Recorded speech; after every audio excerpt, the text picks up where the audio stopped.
اعوذ باللہ من الشیطان الرجیم، بسم اللہ الرحمن الرحیم۔ آپ کی خدمت میں حاضر ہیں ایک نئی ویڈیو کے ساتھ۔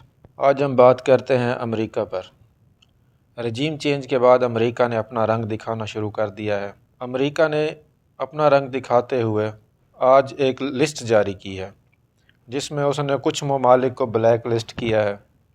وہ ممالک جہاں مذہبی آزادی نہیں ہے، وہ ممالک جہاں اقلیتیں اپنی زندگی اپنی مذہب کے مطابق بسر نہیں کر سکتی، ایسے ممالک کو امریکہ نے بلیک لسٹ کیا اور ایسے ممالک کی ایک لسٹ جاری کی ہے۔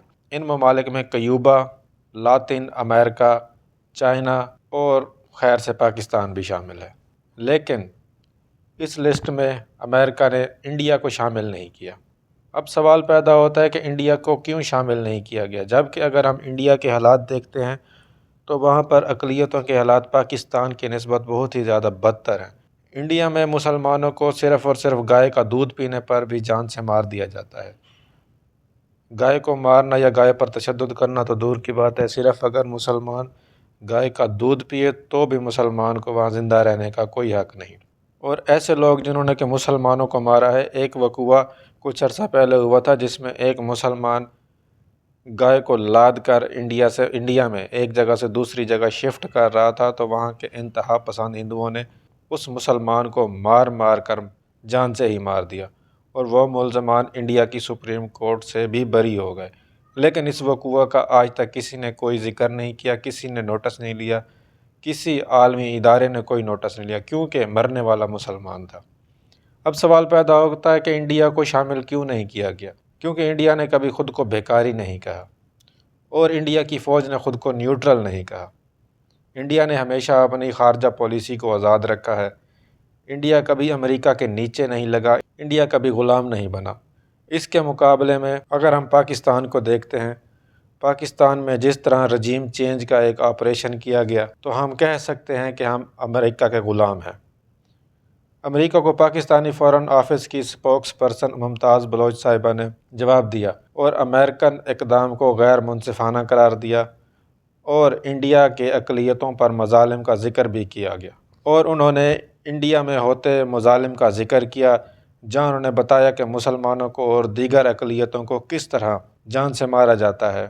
وہاں پر کسی قسم کی کوئی مذہبی آزادی حاصل نہیں ہے، لیکن اس کے باوجود پاکستان کو ایسی لسٹ میں شامل کیا گیا جہاں کے مذہبی منافرت نہیں ہے۔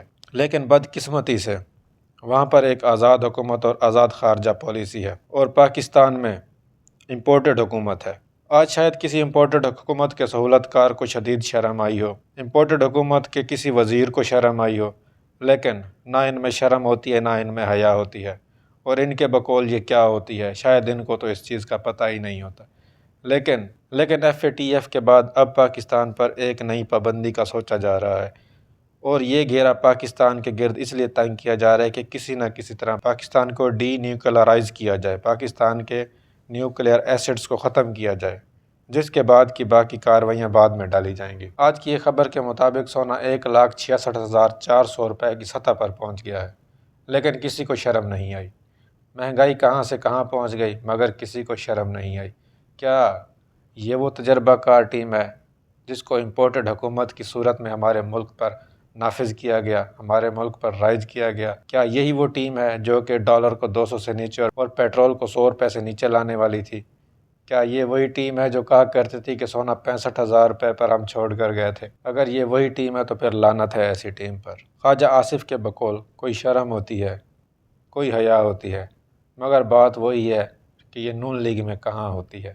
نون لیگ میں تو یہ پائی ہی نہیں جاتی۔ یہ تمام کہنے کو شرم اور حیا صرف اور صرف عمران خان صاحب کے لیے تھی۔ آج وقت ثابت کر رہا ہے کہ عمران خان صاحب نے ملک کو بہت اچھا سنبھالا ہوا تھا۔ آج وقت ثابت کر رہا ہے کہ جس طرح عمران خان صاحب کہا کرتے تھے کہ امریکہ وہ ملک ہے جس کو اگر آپ آنکھیں دکھائیں گے تو یہ آپ سے ڈر کر رہے گا، لیکن اگر آپ ان کے نیچے لگیں گے تو یہ آپ کو اور دبائے گا۔ آج جیسے پاکستان کو بلیک لسٹ میں شامل کیا گیا ہے، اس سے تو یہ بات سچ معلوم ہوتی ہے عمران خان صاحب کی کہ امریکہ کے سامنے آپ جتنا جھکیں گے یہ آپ کو دباتا جائے گا، امریکہ کے سامنے جتنا آپ سیدھا کھڑا ہوں گے یہ آپ سے اتنا ہی ڈرے گا۔ کاش کہ کسی نے اس بات کو سمجھا ہوتا۔ آج وہ لوگ جو کہہ رہے تھے کہ ہماری معیشت وینٹیلیٹر پر ہے، تو شاید ان کو پتہ چل گیا ہو کہ وینٹیلیٹر پر یہ کیسے ہے۔